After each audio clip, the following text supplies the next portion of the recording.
Make sure the information is correct. Did you grab a number? Did you grab one? I have one.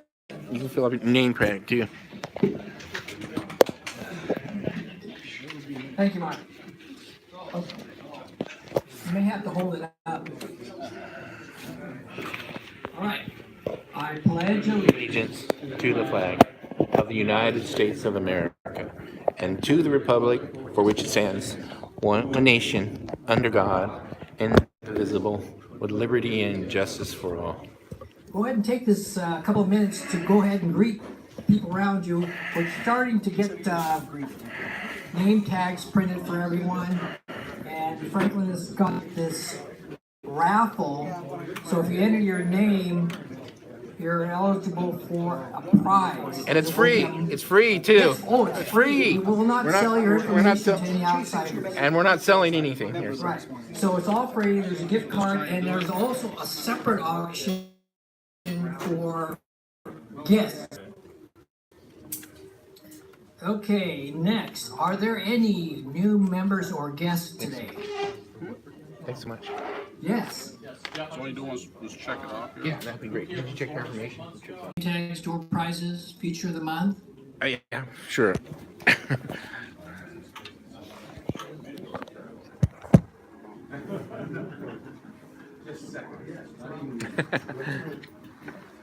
So the feature of the month, we've got ribbons for the feature of the month.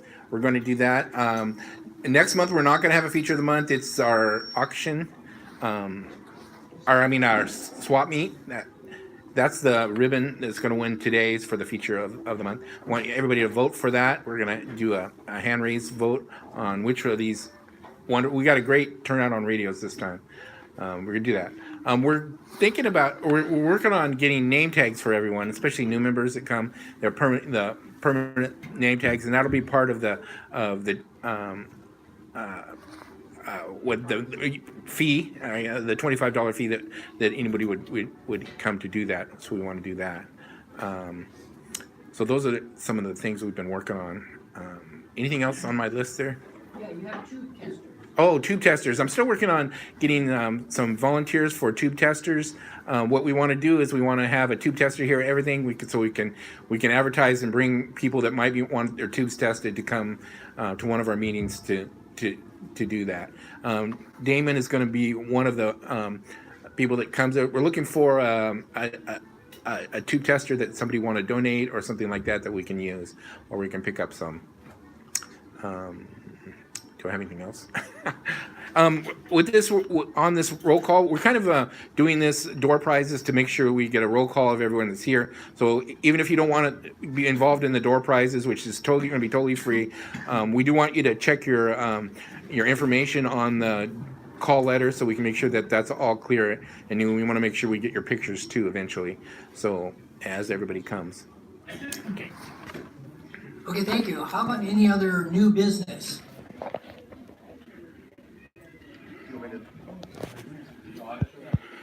Oh, the audit? Okay. Yes? No? So find your name in there. Check on name tag. Yes. I couldn't make the last meeting, and I did check with our club, Park in the Beaverton area. We get these made. The Clark County Ham Radio Club makes stuff for them, and you can have a picture on here. We've got Crater Lake on our club page. So is your name on that sheet? I haven't seen it yet. I need to change my address I here. don't know how advanced this thing is, but you instead of, you could just have a black. Like, Well, they don't want to. They did it. I haven't seen it. or I probably Here's would Thursday. You can take a picture of a radio, and they can put that on here. Similar to one of the big papers, and they charge $5 I think these are like $25. $5 each? What's the minimum? Is there a minimum we have to fulfill? You're kidding. He has a machine, Clark County has a machine that makes them. They make them for their phone. They give them Well, all their members have them. And we got them, about 3 weeks ago. We did them to all of our members that were up in good standing, got one. New members. I already got it. Okay, great. I handled I get the call sign, the name and everything, I email it over to Gary, and he makes them, and I meet up with him, or he can just, they're not very big, they're just a little card, like a credit card. Yeah, this is all pretty much the same. Okay, great. Maybe Check it off. Yeah, make sure. So, if the board is interested in, let me know, and then, what I do, I have a little paper, that I give everybody. What's the I don't know how many yard members we have. price? Need some money? No. About 140. Yeah. Yeah, but take it. Well, 100 would be about $500, $600, something like that, initially, and then, you know, you're paying like $25 for dues, so let's say the first $5 is for that, and Thank you. probably the rest. But $5 is a lot better than 25. I agree. We have a board meeting on Friday, the 22nd of this month, so we'll take that up, but I would have to think that for $5, we should be able to get that for every new member, and new members, of course, and possibly include that as part of the annual fee, annual membership. Yeah. $5. What do you guys think? I almost feel like putting a vote on the floor to say, to accept these. I second it. Second, okay, the motion has been seconded, but should we go ahead and agree to this format for NWVRS badges starting this year? All in favor? Wait, okay, wait a second, I'm sorry. Is there any discussion on that? What are they made of? $5.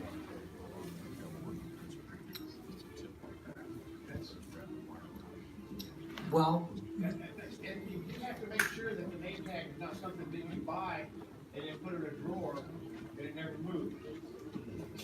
Like your radio. yes, ma'am. That was the problem we were having in meetings, and I kind of, me and my wife tried to take it on, because you get young people coming in, and I get in What's the your club name for and 25 years, My name and somebody that just joined the club. is alphabetical, These right? people, they don't know anybody, they don't know who the president is. What's that? Oh, also, if you're It an was, but I think officer, it got messed up. I was on the, I was officer of the club, and I put that on their trustee, your president, secretary, you get that. They also voted that if you don't have your office anymore like me, mine says now it says past trustee, and you don't have to pay Mark, make sure the address is correct. Information there. The address is incorrect. I just gave Pat my new address. Oh, okay, so he has it. Just see Pat, you just write Pat on there. Right. Who people are, you know, especially the officers. That you know who they are. So the question was brought up, what are they made out of? Grab a name tag. Are they laminated plastic, They're laminated plastic, like a, kind of like a credit card. credit card? Yeah. Okay, If they don't show up at the meeting to pick it up, about 3 months, I just mail them out to them. Because if they just get the card in the mail, because it costs about $1.50 to mail that. And I can just send that to the regular mail. gotcha. And then I have a little letter that says, just you know, come in, then you do the flip. Yeah, there you go. Who's that? Thank you. Some odd members, that's like $500 and some odd dollars. Yes. Right, but not everyone's gonna want one. And it's only new members, right? Does everyone really want? A lot of people never show up. Well, Randy, find out who wants one who really shows up at our meetings regularly. Right. That's what I get. So, Dave, If you showed up at a meeting that I wanted, so they find you. We'll chalk it at the end off. right, okay, so more discussion then? Mike, you had your hand up? Well, yeah, I wondered if, people can just volunteer, that's the way we always did it, like with the black ones, and then we made those now so they're magnetic, and then it was just, I guess, you order those, and then they make them up if people wanted them, all volunteer. If you wanted to have a name tag, rather than, people having to have one.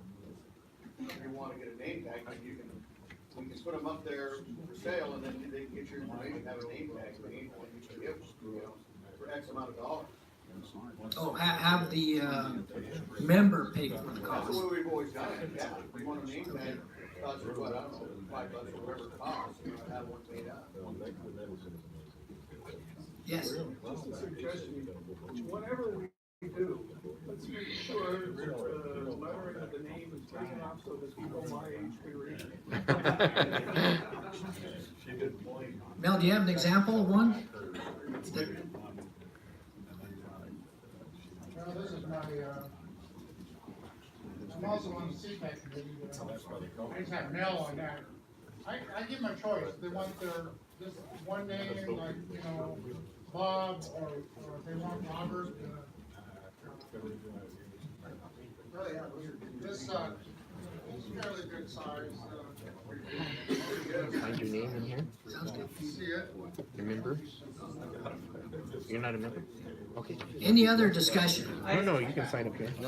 I was just looking up on Amazon, you can get those laminated baskets for $23 per 100, and the laminating machine is $22. And so if we just got the machine and did them as people came in, we'd save a lot of money. It'd be a lot less than Or we can $700. make them ourselves.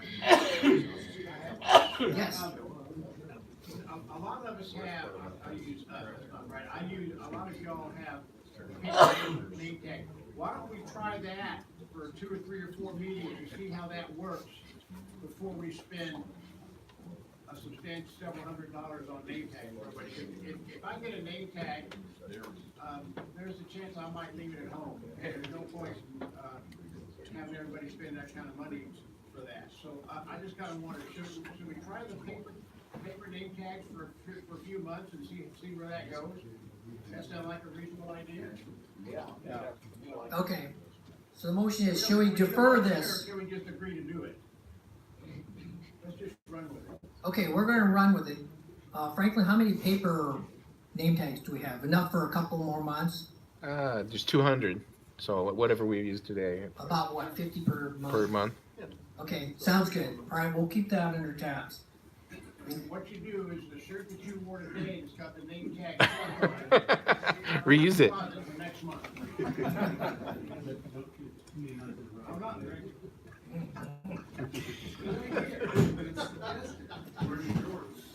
I didn't pick one up. I started, as soon as I came in, I started talking to somebody. All right, is there any other new business? Tony, do you wanna go next? Sure. How many of you guys read your call letter?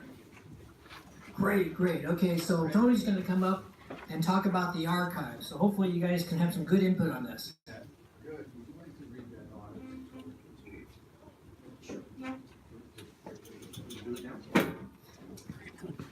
You can get those laminating pouches.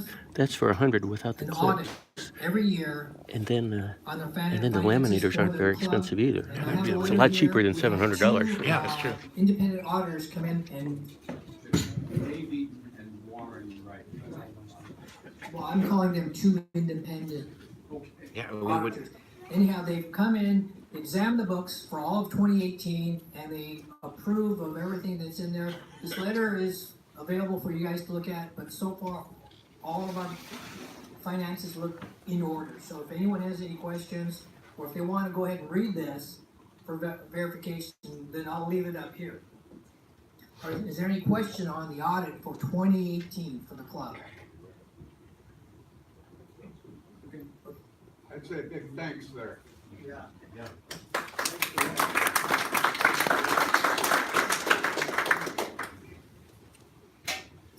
Thank you, sir. Hi, for those of you who don't know me, I'm Tony Hauser. I'm a longtime member of the club. A couple of years ago, I took over the club archives. Can everybody hear me okay? Don't want to get this too close. Okay. Thanks to Pat for getting the report that I sent to the board in December on the state of the archives, for getting that into the call letter this month. Hopefully you guys had a chance to go over it, get an idea of what we have, and what I believe the plans we need to make for how we move forward with the archives and make the archives something that is accessible to members, that you know, they can do research, you know, look at interesting items from for the entire history of our club. I think everything in my report was in the call letter, except for maybe the first couple of paragraphs. The only thing I have to mention about that is the physical size of what we have currently in the archives. There are two metal, two-drawer filing cabinets and another 4 boxes that contain everything that we currently have. We just got a donation of another small box today,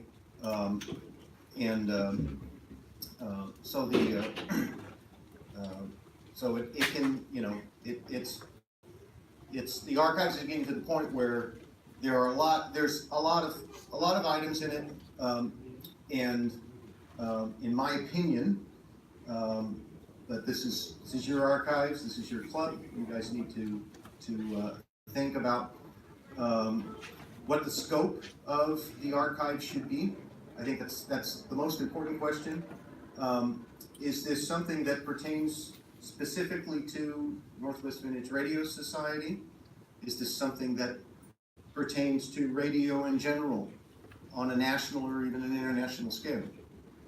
My personal opinion is that the archive should represent items that are of interest to the history of the club, the history of the members, their collections, and also the history of radio and television for the general area, for which for me, I would say would be the state of Oregon, Southwest Washington, that kind of thing.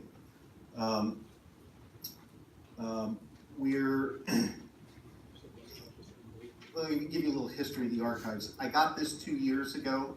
I don't know when someone began a physical collection of archives for the club. It's been bounced around for a lot of years. I know that. It was in a pretty sad state when I got it. I spent 2 years essentially fumigating it, reorganizing it, and making a list of items, which is not an exhaustive list, but it's a general list of items that we have in the archives.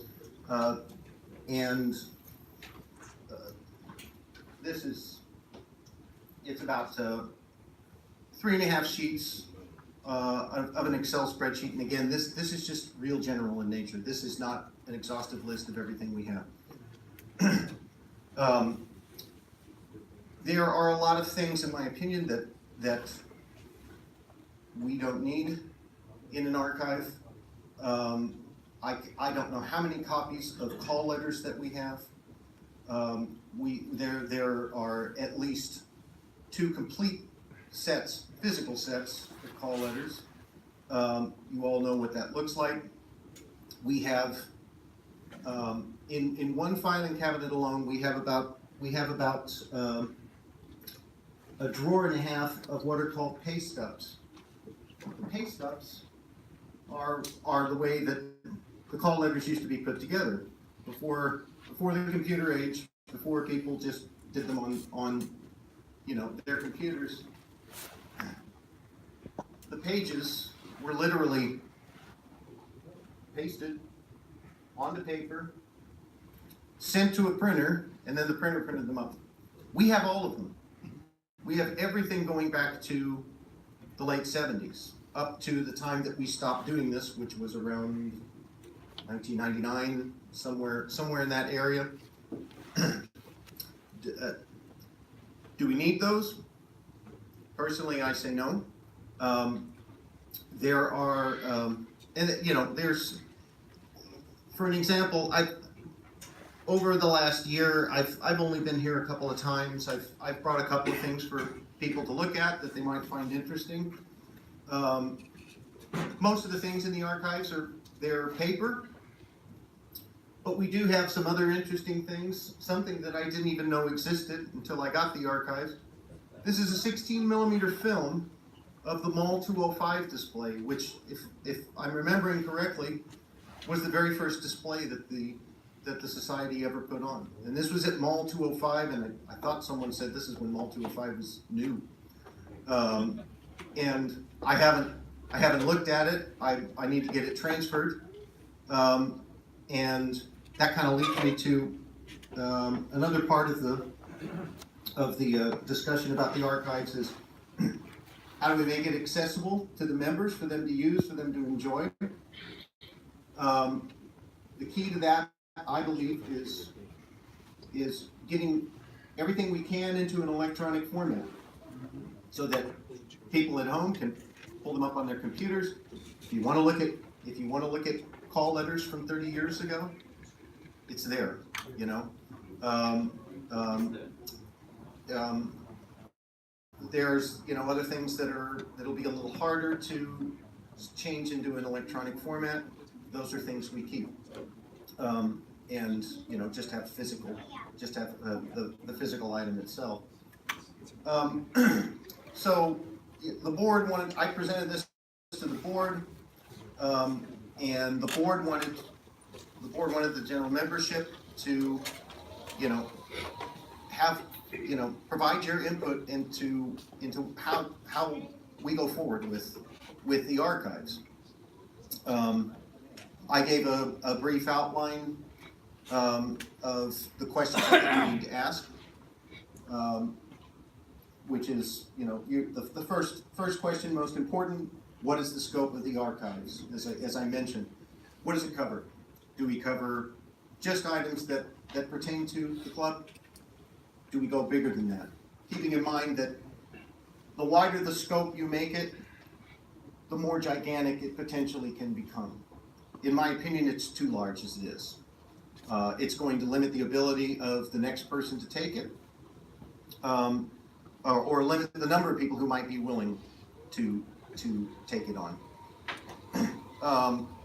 What do we keep and continue to collect? Obviously, you know, call letters are automatically in an electronic format now, so, you know, that's no problem.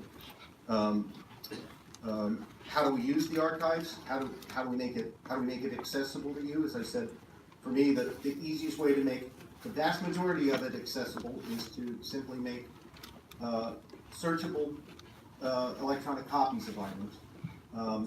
I'm no expert on that. I know it's doable to where if you decide, hey, I want to, you know, look up and see what shows did we have, you know, over the last 40 years. If we do it in searchable format, then you can find that information out easily. And then the next item is going to be who will be the next archivist. I've told the board that as of July I will no longer house the archives myself. I've had them for a couple of years now.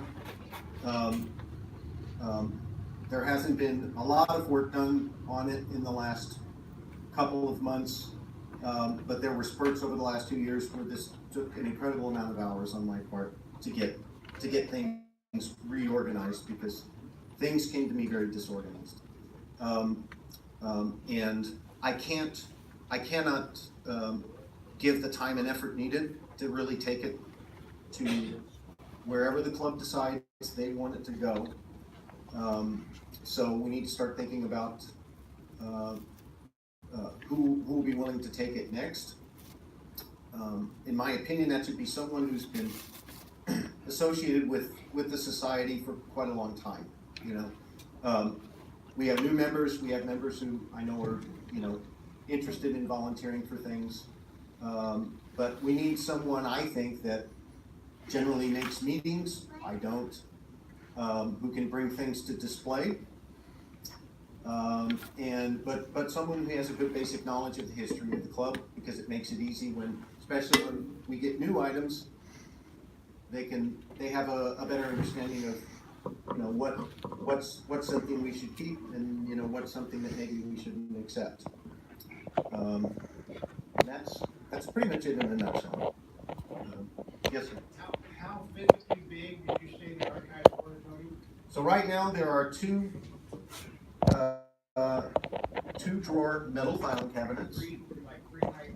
Two drawer. Two cabinets, each with two drawers. So they're about this tall. And then about, we have another,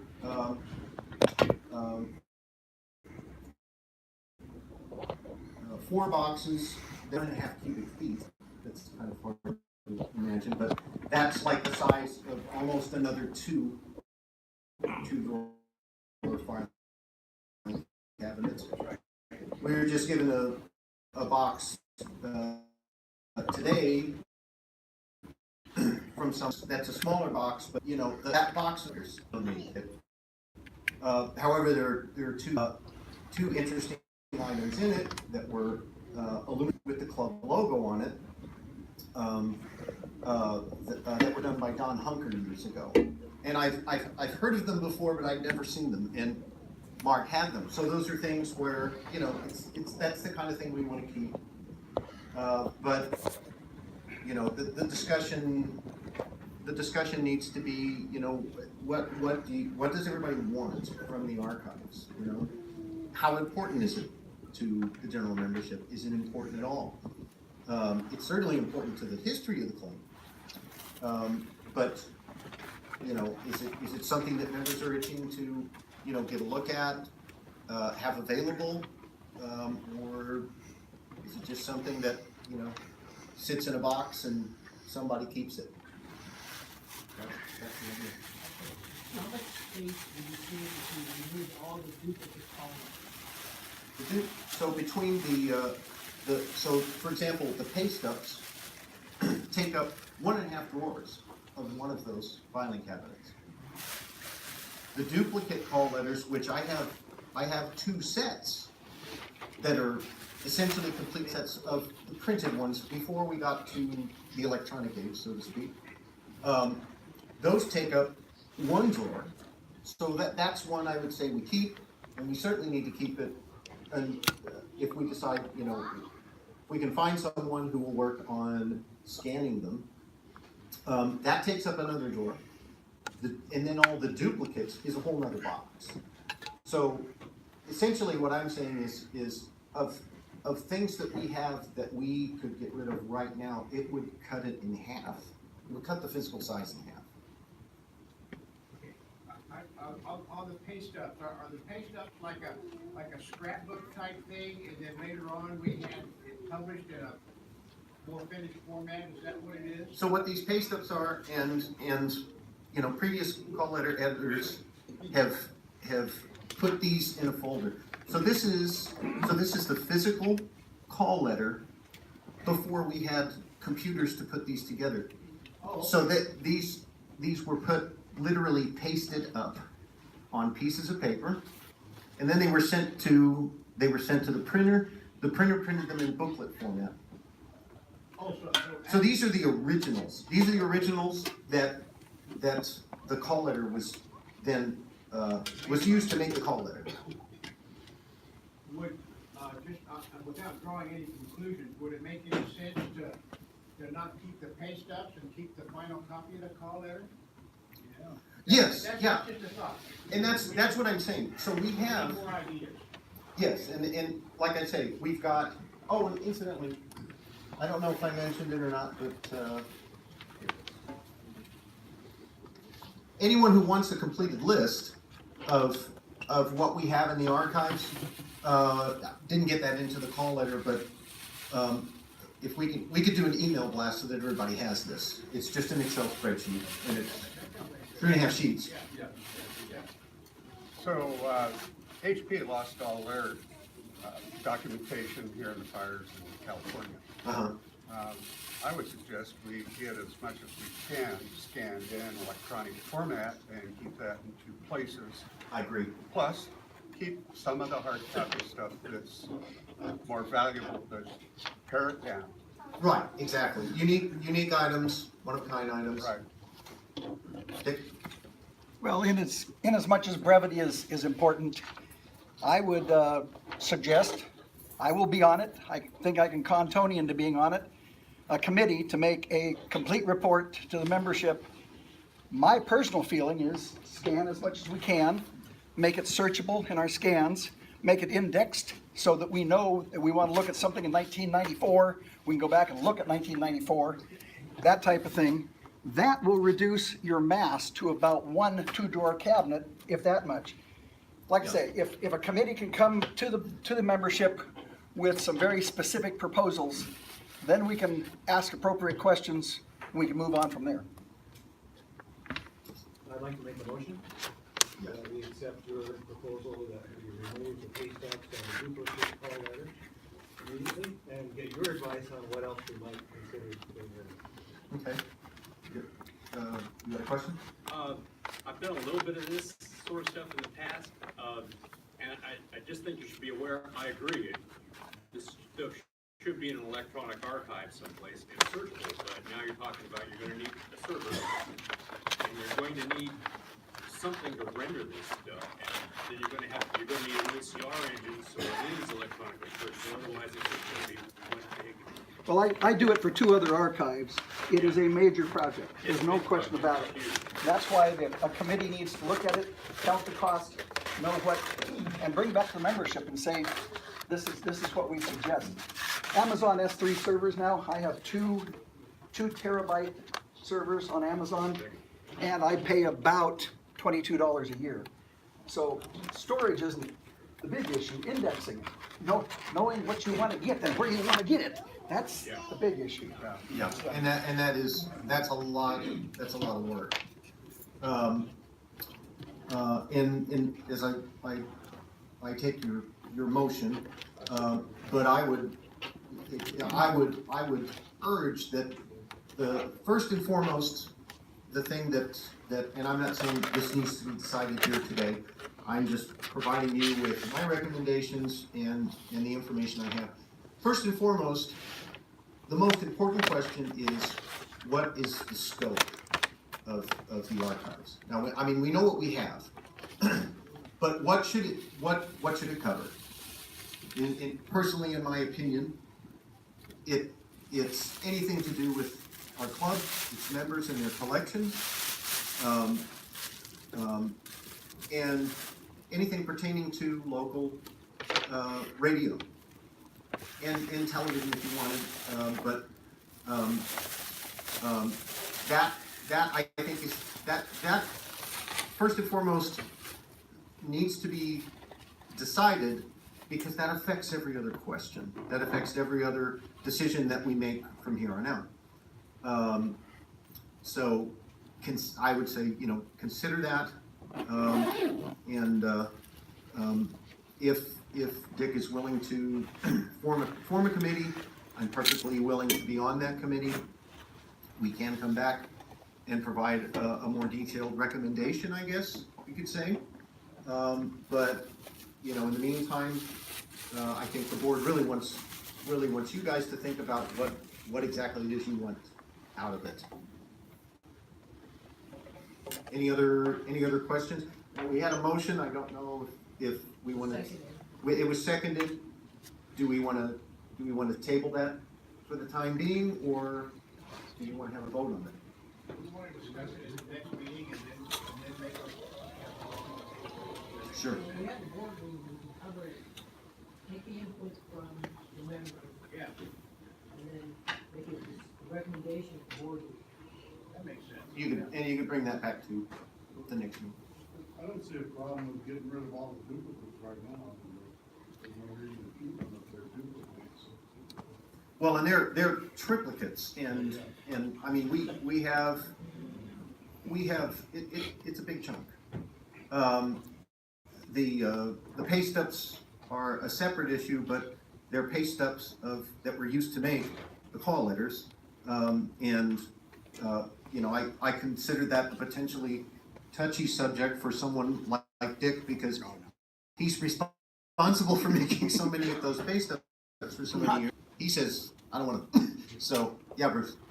I would digitize all those and keep one sample. Well, and that was my, and that's what I was thinking, is that, I'd like to keep 2 or 3 just so you know, 50 years from now, someone says, hey, how did we do? Yeah. Here's how we used to do it before everybody had a computer. With a chisel and a hammer and a Yep. hunk of stone, Yep. yeah. Chisel, hammer, and stone. Does somebody else have their hand up? Oh, sorry. I wonder if there is some of the stuff like that is like, hard copies of some items for the archives that pertain to the history of the club, that sort of thing, that are, not so much, the things that we can put on electronic files. Yes. That type of thing. I wonder if we can maybe put together, maybe get a committee or something like that, put together some sort of a collage or a collection of those types of items and put together maybe kind of a small display. Yes. For the history of the club that we can take to like some of our outreach events like OMSI, or we can have a display of the history of our club kind of thing, a small Sure. display type thing. Absolutely. Use for that. Absolutely. And then the rest of it, you know, all of those, the things that are, you know, soft copy or paper type items that we can put into electronic way, and maybe get a link onto our website, would link us to that server that would show all of the archives. Somebody wants to take a look at that as well. Right. But, Right. I was thinking maybe some of the historical items and stuff like that, maybe we can put together something that we can use as a display as well. Yeah, exactly. Yeah, I mean, that all sounds good. I mean, you know, whatever, Yeah. something, yeah. Right, exactly. Yeah, and we have those kinds of things. I've brought a couple of them over the last couple of years, but you know, I mean, it's very infrequent for me to make meetings.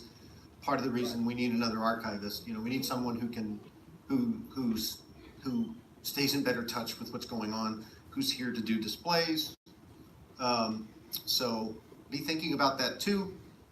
If it sounds like anything any of you might be interested in, contact me, contact the board, because it's got to go from my house by the end of July. Tony? I need the room. Yes, sir. I would offer this. All of these ideas are nice, but any of them require that we touch those papers one more time. Oh, yes. Duplicate this. Yeah. Next time we touch those papers, I hope it'll be the last time. Yeah. So let's not go and do this little piece and then we'll come back and decide on this little piece and then we'll come. Like I say, let's come with a comprehensive recommendation so that the next time we touch those call letters. Yeah, I agree. And as of right now, there's no need to touch any of them unless someone requests one or something at this point. Well, It's organized. I know where to find stuff. Yeah, the idea of getting rid of the duplicates now even require that we go back. So let's Right. Let's not make. And that's why I don't want. I mean, it's not my call to make a decision on whether or not we table a. That's up to the president. But I would say let's hold off on that. It's no problem where it is right now. And incidentally, everything is inside my house, temperature controlled environment, so it's well protected. Everything's safe. Are there any other questions or comments? Yes, sir. I just wanna add that if anybody, as we go through, or whoever goes through duplicates, instead of throwing them in the garbage, does anybody want to have duplicates for their own private collection? Exactly, and that's. I just wanted to point that out, that, Yep. if you're particularly interested in something like that, then it. Absolutely. And just so you know, I believe, if I'm correct, I believe I've thrown out 2 pieces of paper in all of this. That's it. So I'm not making a blanket decision to get rid of anything. I haven't. So if anyone's concerned about that, don't worry about it. I'm not going to say one day I'm sick of it and chunking half of it. That won't happen. But yes, exactly. And that was. Thank you for bringing it up, because that's one thing I wanted to bring up too, is that a lot of these things, we just make this available to anyone who might be interested in it, before it gets to the point where it's like it goes to the recycler or something like that. Thanks, Tony. One more thing. If anybody if anybody wants a copy of this, which I'm sure somebody may be interested in, I guess I'll get a hold of Don and ask him to do an email blast. I'll just send him the file and he can just email the file. So that, yeah. Sure. Yeah. All right, good. Just to conclude, are we gonna tackle this with the board? Yes. We'll talk about it at the board meeting, but I think, as Dick mentioned, we need to have a, We need a committee and we need a new archivist. Oh, yeah. yeah, right. Yes. So what about the motion? I would like the persons that brought up the motion to ask it to be tabled until we have a decision from the board. Agreed. So the motion has been tabled for now. Remember, this is your club. What do you guys want to see for the archives? My personal opinion is get rid of all the duplicates, digitize everything. I've talked to Mark Moore. He's going to work on getting this so that it's on the website, but not accessible by the public, only through members using a password. Any other new business? Dick, would you like to have the microphone? Oh, they've already heard too much from me, but if you didn't get the blurb in the email, Rick Ryan has stepped forward, taken some action. We have the 50 plus, I think they call it, center, which is down in Salem. Give you a little history. We had a lot of active members in Salem many years ago. Joey Tompkins was one of our original members, and Joey actually spent a great deal of his time promoting radio down there. And as a result, we grew. We had members, we had displays, well, Joey has been a silent key now for about 20 years. And we have an opportunity to have a presence in Salem. Like I say, Rick has arranged for us to have June 1. It's not a meeting Saturday, but it is a Saturday from 9 until noon to set up and show off. And if we get this planned far enough in advance, we can invite other collectors clubs to come and meet us. We're right there in their neighborhood. And we can invite senior centers and people like that who would like to see our club and see our radios. It's out of town. I know some of you say that's 80 miles away, but we'd really like to commit to a nice display. Sonny's done some great photography work. I'm going to see if we can submit some of those photographs to the Statesman Journal or whatever the paper is down there in their public interest area. I'm also going to send it to 2 or 3 of the organizations that sponsor senior citizen communities. See, we can't call those old folks' homes anymore because we are them.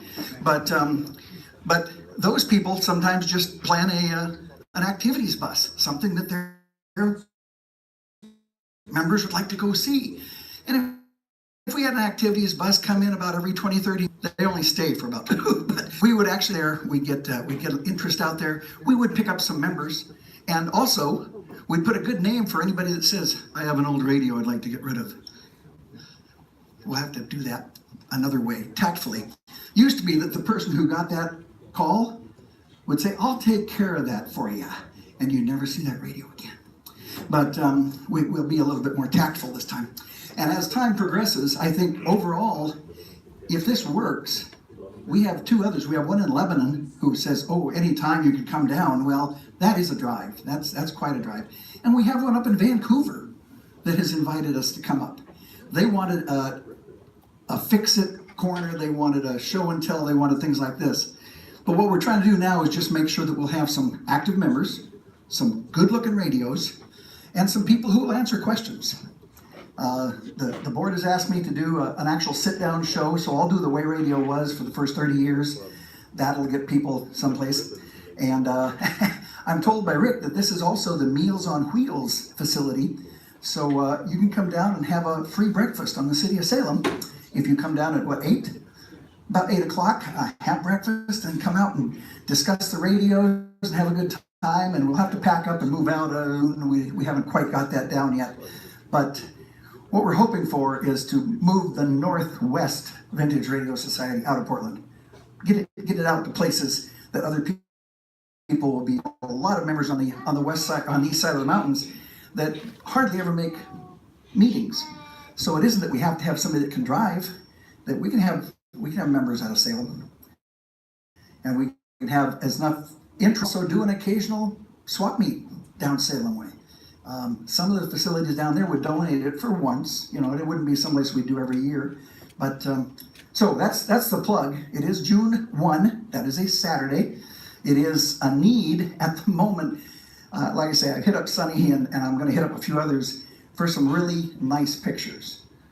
When Joey Tompkins was doing it, he was the president of the Press Photographers Association of Oregon.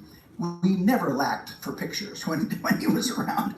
And in general, having some good pictures in print, having a blurb, how they can reach us, get to our website, that kind of thing, would be beneficial for the club, beneficial for us. I know I'm springing this on you with only a few minutes notice, but would we have enough members that would be willing to go to Salem on June 1? Dick, what's the facility again? Or the function, just the function close. Well, no, the facility is the odd part. It's called 50 Plus Center. And it isn't just senior citizens, it's 50 plus. I mean, a lot of us. Anyway, 50 ain't that long ago, guys. And if we get enough people, we actually get families to come in. So it's the 50 Plus Center in Salem. I will send out an email. I'll put it on the email list and give you some specific details. But like I say, I'd hate to go down there with just 3 or 4 members and try to tell the public that this is how big our group is. I'd like some commitment to have a display down there. It's only a short display. And somebody said, well, it's a public facility. I don't know if we can sell things there. It wouldn't be good to have a bunch of sales prices on things, but it certainly wouldn't hurt to have some business cards. And if somebody asks you about a given radio, just say, it has to be here on the table until noon today, but give me a call. And you don't have to take a lot of your things home then. But what we hope to is increase the scope of the Northwest Vintage Radio Society. I know that there was a few years ago where we tried to actually go out to these places, and Charlie did some and I did some, but it's better if you had more than one person. It's better if you have more than one direction. So, yes, sir. This would be a good place to have the trifold handouts about the club, and it would also, I would advocate that whatever radios or radio is there should be working and should be playing vintage Dick Carmen music. Oh, Dick Carmen music, okay. It's a patented profile. Nice play, nice play. No, actually, Sid said that if there was enough people who would have working radios there, that he'd set up the AM transmitter and a frequency down there. We don't know what Salem's frequency band is, but in a frequency down there, and have good working, nice. Like I say, I call them museum radios because I like to walk into a museum and see something that's all polished and kind of sees a little glare and things. I don't think we want, no offense to you guys who collect them, but communication gear isn't what you call right in the best living rooms in the Northwest. So nice wooden cabinets, Catland, Bakelite, some of those. If somebody wanted to increase their prestige, you can bring a breadboard. We haven't had a breadboard at a display for a long time. It's because we couldn't afford the insurance. Yeah. Dick, are you asking for volunteers right now? I would like at least enough commitment that I can get back to you. I would like to be part of it. What's the date again? June 1. We can't miss it. It is the first day, June 1. Mike and Ed and Franklin. Dick, if I'm in town, I'd be happy to. Okay, we'll hold that as a caveat. And Sonny? Okay. I think that's enough. Even if we all only brought 2 radios, we could make a nice display. Any of you here willing to take the tablecloth and the banner? We don't need it here next month, but we do need it at the swap meet in April. So I can't say just pick it up here and take it with you. Where is the banner? I haven't seen the banner. It's in there. It should be in there. No, the banner. Why do you have the banner? Big black tube? No? Okay, we'll find it. Okay, yeah. Yeah, I think we had to clean it up or something, but also the idea of promoting our organization, promoting, where's that really nice poster? Oh, there's a really nice poster. Promoting things that we have in the future. Now, this will be after our April meet, but June and summer meets, maybe our picnic, if people wanted to come up here and see the picnic and things. I would definitely play DJ of the vintage material, and hopefully we can have enough people that are willing to talk. Because people come up and they look and they drool, but what they'd like to do is ask questions. So, and you need to be there to wipe the drool off. So it's really messes up the cabinets. Anybody volunteer to bring something different? It's a really brief show. I regret that, but that's the hours we have it. We have to make the most of it. So if we have a commitment to do this, I will try to get the publicity out to the Salem area senior centers, the public calendars, the, what do they call them, community calendars at the radio stations, things like that. And we'll be there, June 1. Yep. Oh, that's what you're saying now. Okay, thanks, Dick. Any other new business? No, okay, there's one quick thing. The Galen Fate Estate, we're gonna need a committee of people to go in behind the scenes and take inventory and make some decisions on how best to handle this auction. This is not heavy lifting. This is going in, looking at stuff, inventory, output to help liquidate this estate. This is an extremely... This is a strategy committee. Strategy. Thank you, Blake. It's a strategy committee. So if anyone's interested, we have to meet soon and go in because they are literally walking over all the stuff. We went in there originally and they have all the radios out on display on the floor. That's what we told them to do. But the point now is that there is no more room to walk around. So they have to start to get rid of these things. So we need some kind of strategic plan. So anyone's interested in becoming part of this, let us know. We're going to meet fairly soon because we have to get started on this. Because there's, like I say, they have no room to work on the house. Any other new business? Okay, great. Let's get going. Recording secretary, minutes from January. Is there any? The minutes were printed in the February call letter.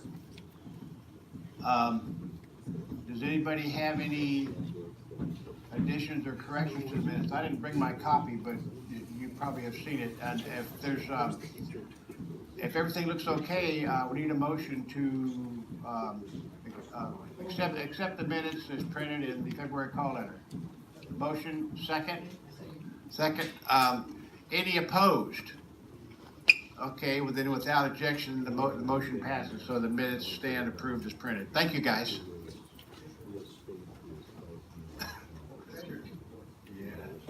Yeah, the dull stuff.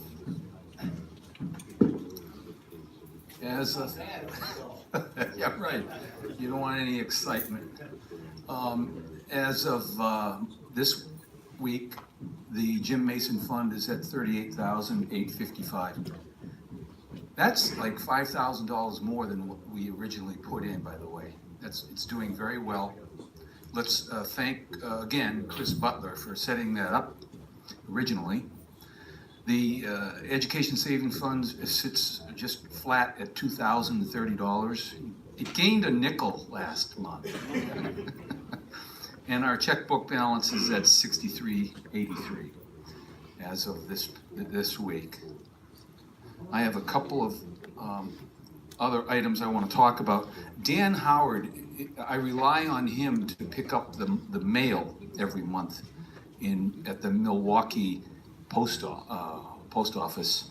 He isn't here today, and when he does not bring the mail, he ends up mailing it to me. I depend on that mail because a lot of dues show up and other business mail that I need.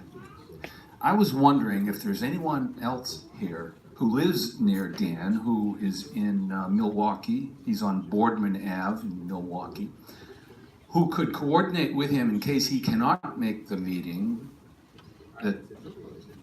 So you could check with him if he's not gonna make it and bring the mail. That's great, thank you.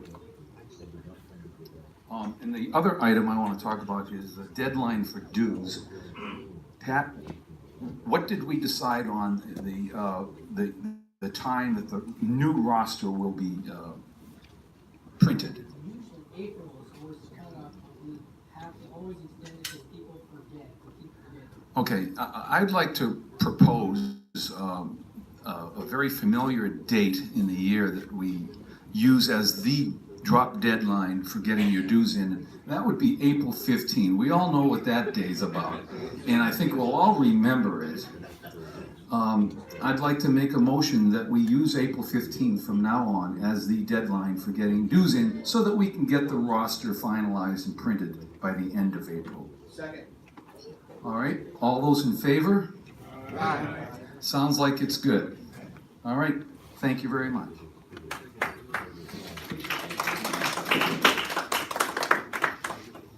I'm a member of another club and their due date is January 31st. And if you haven't paid by then, you're cut off. So I think we've been more than lenient on having April. So please pay your dues. There's a lot of benefits for membership. Oh, in the January auction, we netted $290. And we have one auction back there. It's that 12-2 Zenith or Stromberg Carlson console. Is Mark Moore here? Okay, we can bypass web report, dues roster, etc. How about the librarian? Okay, all right, we'll skip that. Robbie, do you have any spring radio sale updates that you'd want to?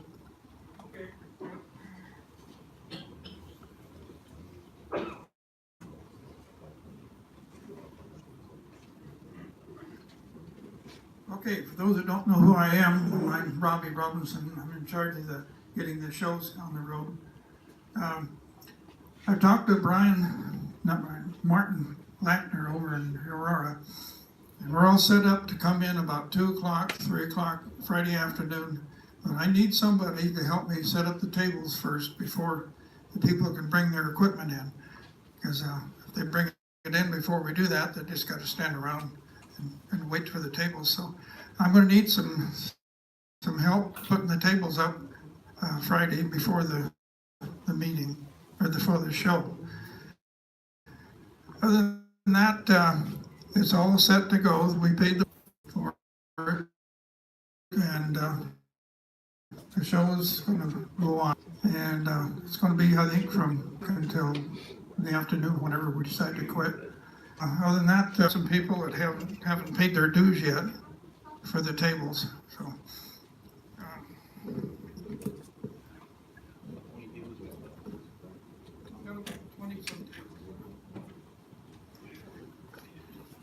out of the 44, we have about 20 tables left. And the ones that haven't paid are Esteban, Homer Myers, Herbert Miller, Dick Carmen, Phil Barsh, Ed Gunther, and that's it. Those are the ones that haven't paid yet. Did you want those ahead of time if you could, if there's people paying when they come down? Well, they can pay when they come to the show. Because Homer comes down from like Washington. Same with Ed Gunther. He's in Vancouver. Okay. Now, I'm not sure about, are we going to have a meeting on the second Saturday? Okay, so meeting before the show. Okay, so we're, and all those who, yes. I could help you set the tables up Friday. You'll probably need to take them back down Saturday too. Yeah, Saturday afternoon, What time are you gonna start setting tables up on Friday? about 2 o'clock. Okay, good. It's going to take a while to get all those tables set up. Okay, good. All right, more the merrier. Okay.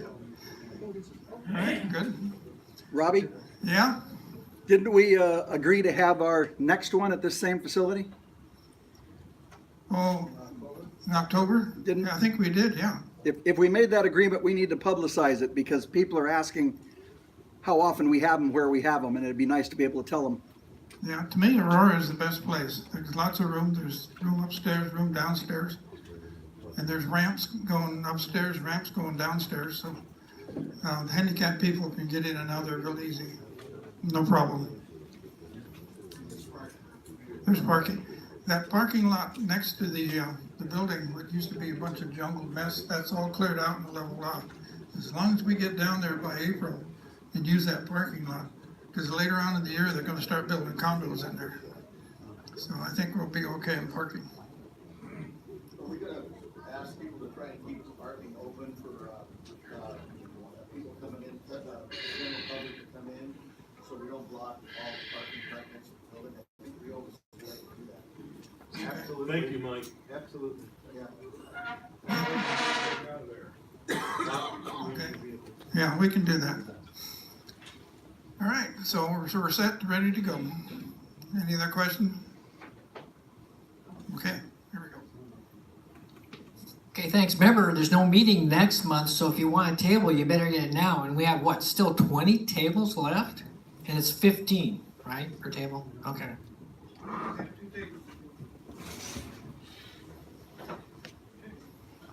Okay, thanks, Robbie.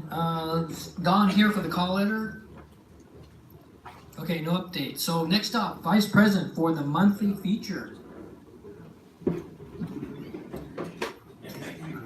Everybody gonna come up for your monthly feature? Did you need it? You have one to add? I just wanted to mention the Radio Way Guys monthly showcase feature. I'm going to start publishing a page that will be linked to on the NWVRS website. That will highlight a radio of particular interest, something interesting and maybe a little different, or a recent project I just done that somebody find interesting. The call letter on this point will be a reference to that, so we invite you to go to the website, WVRS website, and see what it's all about. You did an excellent job on it, by the way. I've seen it. What's that? No, you did an excellent job on it. Have you seen it? Yeah, I've seen it. So it looks really good. Thank you, Sonny. Sorry to interrupt with another personal issue, but those of you who have enjoyed the Way Radio Was website, well, GoDaddy took it down. So my collection, I now have 42,000 radio shows, are on my personal computer. They aren't on the web anymore. So if you have any questions about radio shows, that's not the receiver, that's the transmission. But please don't hesitate to drop me a line. Maybe I can do something like Sunny. Maybe I can put up a featured show every month or something. You can go to NWVRS and download a featured show. Like I say, it got to a terabyte. And GoDaddy didn't think I was making any money on it, which I wasn't. So, boy, are they clairvoyant, I'll tell you. So it's still there. We didn't lose all those shows, but it's no longer on the web. Yeah. I did. Yes. I have a GoDaddy account and I'm paying for it for 5 years and I have nothing posted. So that's open. Well, I'll tell you, my technician who agreed to move it took 4.5 days to move a terabyte. So it isn't something that I drop on for a year and take off. The way radio used to be OTR Signal, and it's been on that site, on the GoDaddy site, for 12 years, and it just keeps growing, which is fun for those of us who collect that kind of thing. But no, if we put it up again, it'll be on Amazon, and it's very cheap, but it charges by the number of downloads, which is fine, but I might be asking for a few donations too. So just wanted to say that if whoever's been enjoying it, glad you could. We had a good time with it. We'll be working on something new. Thanks. Okay. All right, this month's feature. Yep. This month's feature is 50s, what was the multi-band, or no, first is, yeah, I can't read it. Yeah, 50 lunchbox, but portable, 50s lunch, wait, there's two of them actually. One's 50s lunchbox radios, and then one is multi-band lunchbox radios, or portables.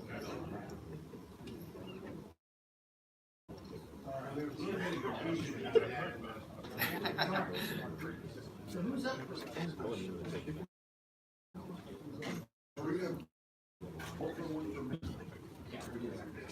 afterwards.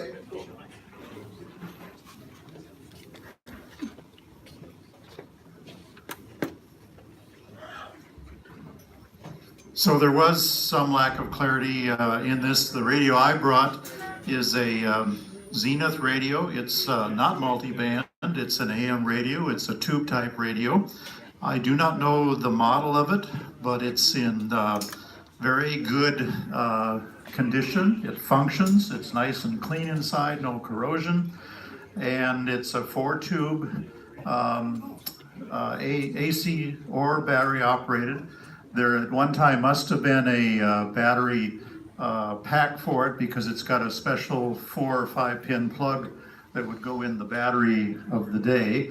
That is not inside, but it works, and it works very nicely. Questions? Zenith. So it works good. I really don't know. There's a sticker inside, and the print's too small for me to read it. Here, here. What color is that? I called it turquoise. It's sort of greenish. That's turquoise. This is sort of, yeah. Beautiful, isn't it? Yeah. Okay.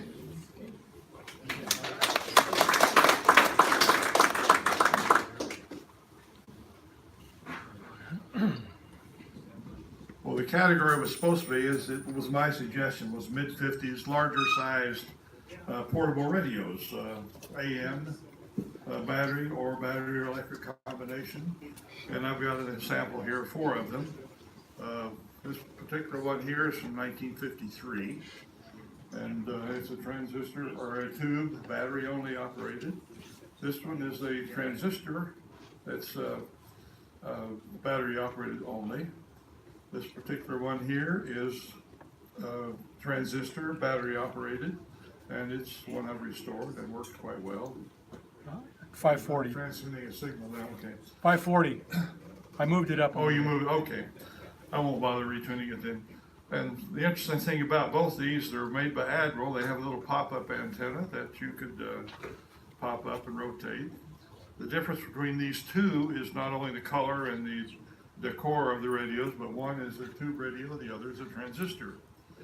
And the transistor one also has a jack on the back for what Admiral called their solar power. They got a power pack you can buy as an option that you can plug it in there and operate this on solar power. And, any questions? I'm just curious, I used to have one like that, but it was a coral color. Has anyone, Like this? yes, Uh-huh. has anyone ever seen the sun power pack for that?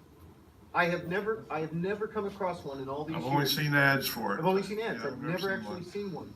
And it's a very early application of photovoltaic power, made with 1 inch silicon chips. Any other questions? If it's me,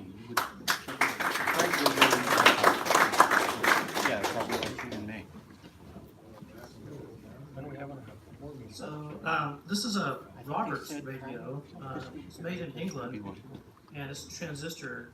One of the interesting things about it is it has this giant 9-volt battery, so it's about 2 inches square, and it came with the battery, although it's dead, and it used the same clips as for a small 9-volt battery, but they were larger size, so you couldn't actually use the small 9-volt battery. But it has long wave, so I don't know what the feature is supposed to be, but it's multi-band. Late 50s, early 60s, they made a bunch of them in England, but you don't see them very much in the US. And it sits on a little turntable, so you can turn it. Brilliant. Even though Sonny didn't mention, you know, the reason that you have the rotating antenna is the ferrite antennas that came out in the early 50s are directional to where you're receiving. So you need to turn it at a right angle to where the transmitter is. I found this in Walnut Creek about 15 years ago. So the turntable is built into the radio? Yeah, it's on the bottom. See, there's a little round thing, and so it has little bearings or whatever, and so you can just turn it without having to pick it up. Doubles as a roulette wheel. Yeah, and so, Sonny's thing, that's the same idea here, is that you can pop those up and turn for the best signal. But that's a feature of the ferrite antennas, which replaced the big wire coils that we see, in the radios up through the 40s that had internal antennas. They were first just coils of wire, and then sometime after World War II, and the ferrite rods that were also from there. Any questions? Okay. Roberts is the brand? Yeah, Roberts. British. If you look at the front of mine, it says Robber, because the TS is broken. But they were very popular in Britain. About what year is that, Larry? It's late 50s. They made them for about 4 or 5 years, from like 58 to 62 or something like that. Cool, that one. Yeah. Yeah, it's multicolor because it has, the other band that it has is long wave. Oh, it has, in Britain they had the long wave bands, and so it has the long wave band, and then it's color coded the different bands, and it has, the names of cities that were transmitting, like London and Welsh and Hilversum. Of course, they didn't mention any of the transmitters in the continent. It was all, in the island.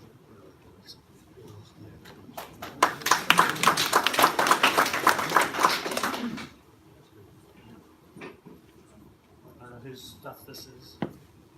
That's Blake's for the Tech Talk thing. Oh, okay. So we're gonna skip over to the transition. So I'm one of those people that didn't listen. And I brought big lunch boxes.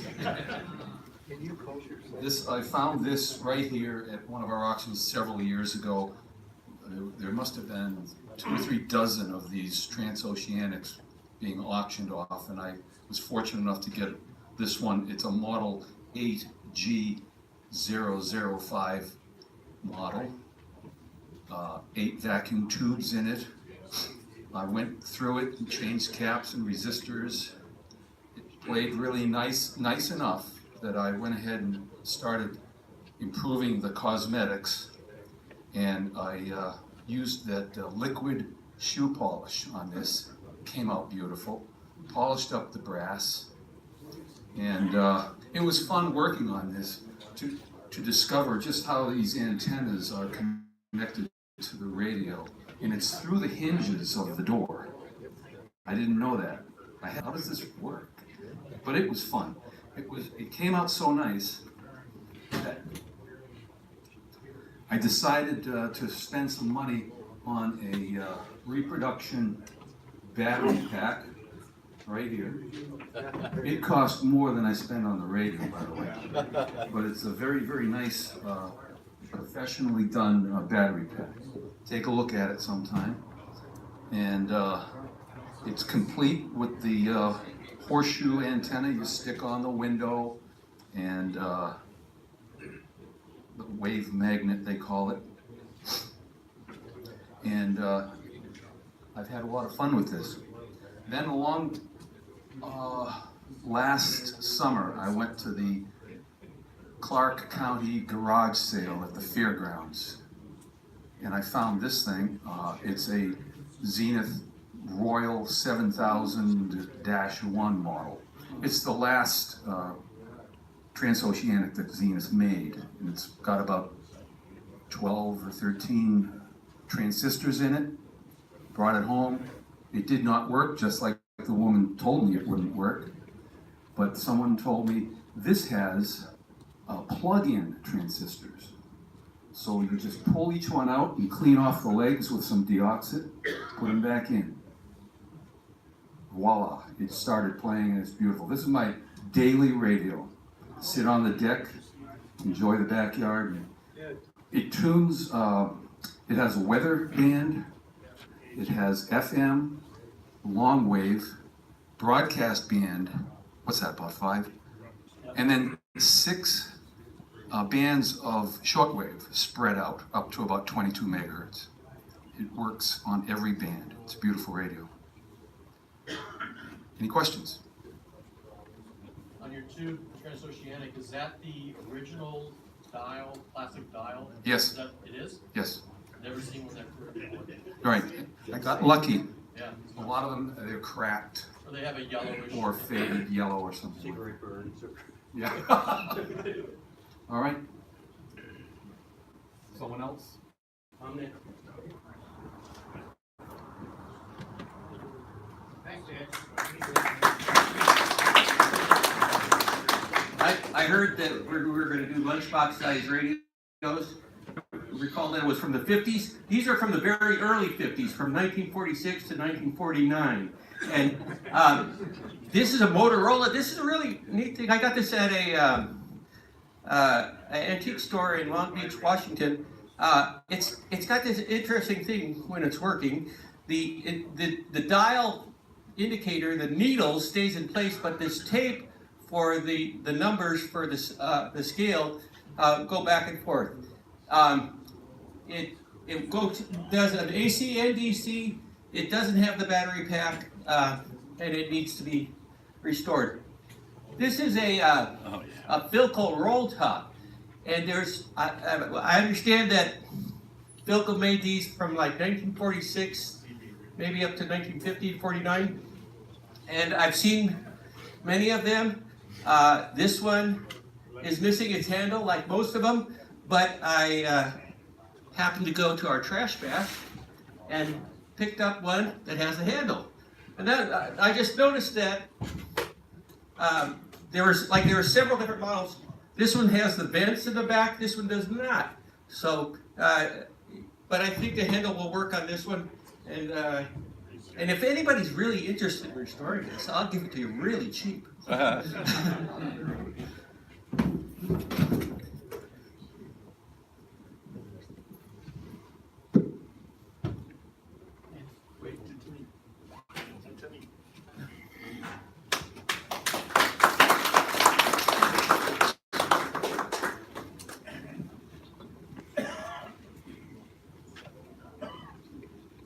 Well, in case you haven't noticed, this is another transoceanic, so you're not alone. This was originally purchased to be a parts radio because I had the model B600, but it was missing every tube and every knob, and it was in pretty sad shape. But this one I brought home, and it was somebody's paint radio because there were splatters all over the case. And the antenna, the wave rod was bent, and wave magnet, somebody had dropped it in the case. It was broken, and they glued it back together rather poorly. But I thought, well, if it's going to be a parts radio, I should check it out and see if it works. So I repolarized the electrolytics and then brought it up slowly, and the thing worked. I thought, holy moly. And the only thing wrong with it, besides what I just mentioned, was there was a lead broken on the wave magnet. So I soldered that back on, went through the adjustment procedure, and the thing works great. So I had to clean it up, and I used a stiff brush and some simple green and cleaned it up and then wiped it down. Did the same thing. I used the shoe polish to cover the surface, and it came out real nice. This is a Model Y600. So the Y, I have a T, Model T600 and a Y, and they're identical as far as I can tell electronically, case-wise. The next model, this has got a stamp on the board underneath the chassis, and it says it's April 1956. So that's probably pretty close to the manufacture date, I imagine. Other than that, the thing, like I said, it works really great. One thing to note about these models of transoceanic is that both of them that I've had, the 600s, the tuning dial was stuck, and the metal they used for the pointer and the slider, oxidizes enough to where it causes a lot of friction and it seizes up. In the B600, the model after that, they changed the type of metal they used in the pointer slider and it didn't seize up. So if you get one of these and the knob doesn't turn, you know, you might think it's the gang capacitor or something. It's not, it's the slider that causes it to seize up. So anyway, I didn't go out and buy a battery, but I have all the parts to make one. And online, there's a guy who gives a whole tutorial on how to make a battery for your radio. But he's using, he's telling you to use 9-volt batteries and 1.5 volt batteries. And an alternate way is to use 90 AA batteries, no, 60, not 90, 60, so that's 30 less. And then there's another way where you can build a multi-vibrator type of setup, so you use a little battery and a transformer, and you can do it that way. So one of these days I'll have the battery built. Larry? Yeah. Does that have the 1L6 tube in it? Yes, it does. Okay. It came that way with the 1L6, and fortunately it was in good shape. That's fortunate. Yeah. and the electronics, I mean, I haven't done anything with the electronics in it. I brought it up, I checked it out, put a meter on it to see if the DC stayed steady, and it's just steady as a rock. Unbelievable. Every single component, it's original in it, and it's wonderful.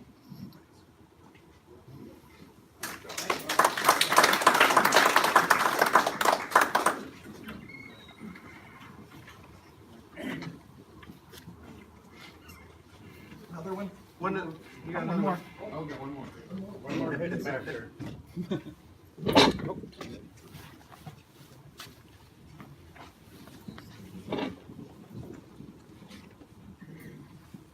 Okay, I've got a Silvertone transistor radio. This was from 1956. I was kind of surprised. It was a very expensive radio. For its time, it's $56, which today that would be $525. I've only, let's see, it's got a big hole in the side. Somebody had put a power switch on the side because the main switch broke. And as far as I can remember, that's everything I've done to it.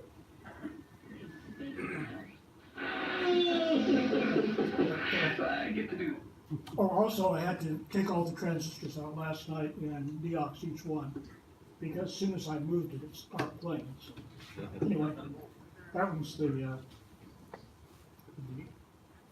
transistor radio. What kind of batteries is that using? I have a regular 9-volt little one Oh, okay. in there. It took a huge 9-volt that's probably made it last for several months. But just in desperation, I grabbed one off the workbench and threw it in. This one is a tube radio, also from the 1950s. I think this is probably around 1954. It's a World Radio, the brand on it, but internally it has all Crown components.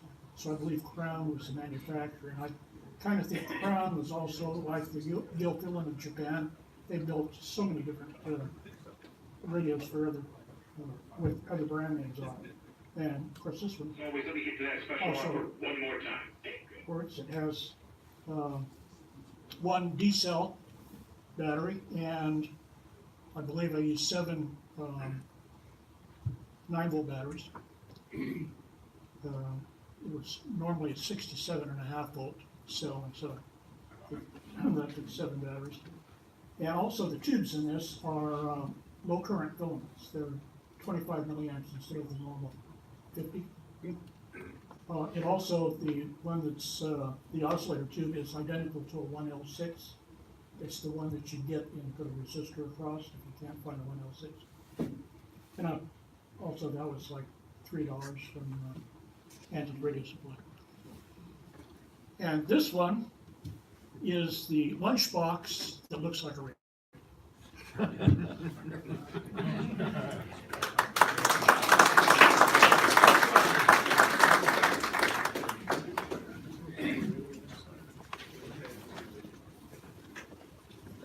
like to, thanks to everybody that brought something today. We want to appreciate that everybody brought. We want to pick one radio that seems exceptional, and we want to award them a ribbon for feature of the month.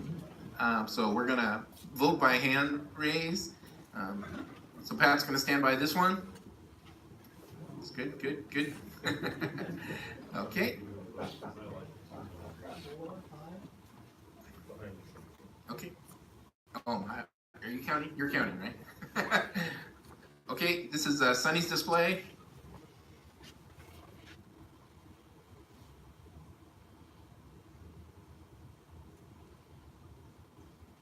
Okay. Okay. Robert? Roberts.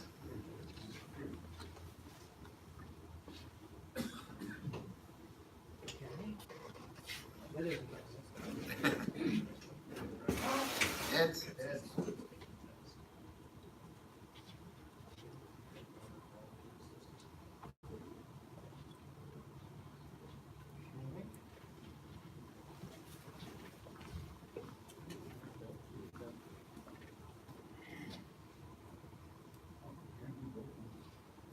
Okay.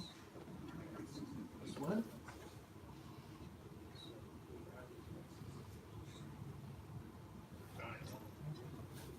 Okay, and then here.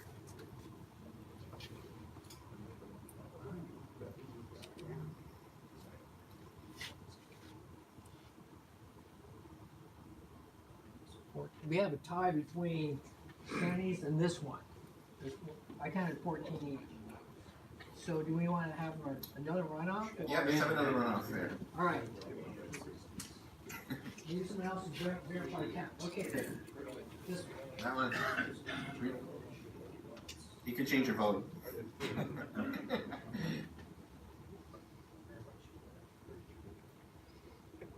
I had 23. Okay.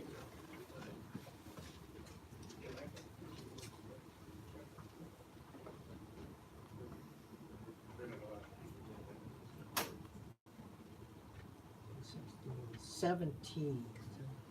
So Sunny, Okay. thank you. Thanks to everybody that brought something that appreciate it. Put that right. So, These are nicer. Now this is, Franklin did this hopefully so that you guys would want one of these. Yeah. These are a lot. To do that all the time. Yep. They are. They do it every month. And by the way, they actually have the month and the year, so next time you'll. Oh, very cool. They're not the same. They're actually, each one is different. thank you. Oh, okay. We're gonna pick the next one. Now, I was asking for some feedback. I should probably put this in the new things. What do you guys think about doing a voting like once a year? We'll pick it out throughout the year, and we'll have it set for every year. That way I can actually coordinate the tech talks with every meeting as well, instead of doing it every month. Oh, okay. Okay, Well, I can take over. Okay. Okay, Franklin wanted to know if you guys wanted to have all of the monthly features set out ahead of time, so you knew, like say, for example, for 2019, you knew what the feature was, so have it all arranged, voted on, or a committee to come up with a feature in advance, rather than have the same talk, and we do this every month. So that was one idea he wanted to propose. Is anyone wanting to consider that, to have the features determined well in advance, or do you mind just doing it the way we've done, having it picked each month, the month before? Keep it the way it is? I'm gonna keep it the way it is. Okay. I hate to be a stick in the mud, but I would say just continue the way we're doing. Okay, any other feedback? I I agree. All right, sounds good. So the next thing is we need to have a feature for May. So do we have any suggestions for the month of May? And I don't remember the carryover. Frank, do you remember what the carryover was from last You don't, because we had two, so we never really, since we had two, I don't think we had a carryover, so unless anybody can remember the carryover that you proposed. No one, we're old. Yeah, What's the tech talk? TikTok's gonna be cone speakers, Farm radios. right, Sid? Cone speakers, for me, or, yeah, me. So the definition of farm radio is something that's DC powered, like 6 volt, 32 volt. You're gonna do that. Okay, farm radios, DC powered. Yeah. Any other phone speakers, suggestions? Just impedance of Impedance. speakers and headphones. I guess Mike, you want to start? FM radio. Tube transistor, any, how about just two? Capacitor polarity. Okay. Two. Send me an email with it, so I make